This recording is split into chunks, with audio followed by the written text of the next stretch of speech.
Sir বাইদেউসকল, ৰাজ্য চৰকাৰৰ অধীনৰ 4 লাখতকৈ অধিক চৰকাৰী কৰ্মচাৰীসকলে জনাটো অত্যন্ত জৰুৰী। আৰু ইয়াত চাব আপোনালোকৰ এক বিশেষ শেহতীয়া জাননী, যিটো সকলো চৰকাৰী কৰ্মচাৰীসকলে জনাটো অত্যন্ত জৰুৰী। ইয়াত চাব গভৰ্ণমেণ্ট অফ অসমৰ ফাইনেন্স ডিপাৰ্টমেণ্টৰ ফালৰ পৰা প্ৰকাশিত যোৱা 8 তাৰিখ 5 মাহ 2025 তাৰিখৰ একেবাৰে শেহতীয়া জাননী, অফিচ অৰ্ডাৰ।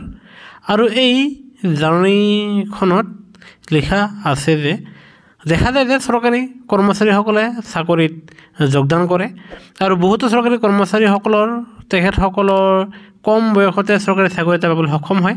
তেনে ক্ষেত্ৰত তেখেতসকলে এটা চাকৰি এৰি তেখেতসকলে আন এটা চাকৰিত আবেদন কৰে।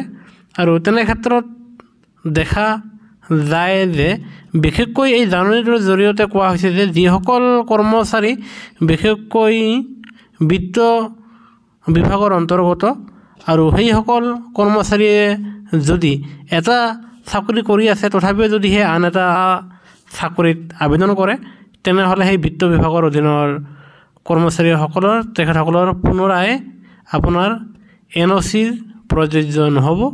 আনহাতে আন বিভাগৰ অধীনৰ চৰকাৰী কৰ্মচাৰীসকলে এটা চাকৰি কৰি থকা স্বত্তেও যদিহে আন এটা চাকৰিত তেখেতসকলে আবেদন কৰে আৰু তাৰ ক্ষেত্ৰত যদিহে তেওঁলোকে প্ৰপাৰ চেনেল যোগে দি যদিহে আবেদন কৰে আৰু এই ক্ষেত্ৰত তেখেতসকলৰ NOC যদিহে বিচাৰে তেনেহ'লে NOC দিব লাগিব, কিন্তু তেওঁলোকে প্ৰপাৰ চেনেল যোগেদি তেখেতসকলে আবেদন কৰিব লাগিব। আনহাতে এই জাননীখনৰ মৰ্মে বিত্ত বিভাগৰ অধীনৰ কৰ্মচাৰীসকলে যদিহে আন এটা চাকৰিত আবেদন কৰে তেনেহ'লে আপোনালোকে কোনো ধৰণৰ NOC দিব নালাগিব।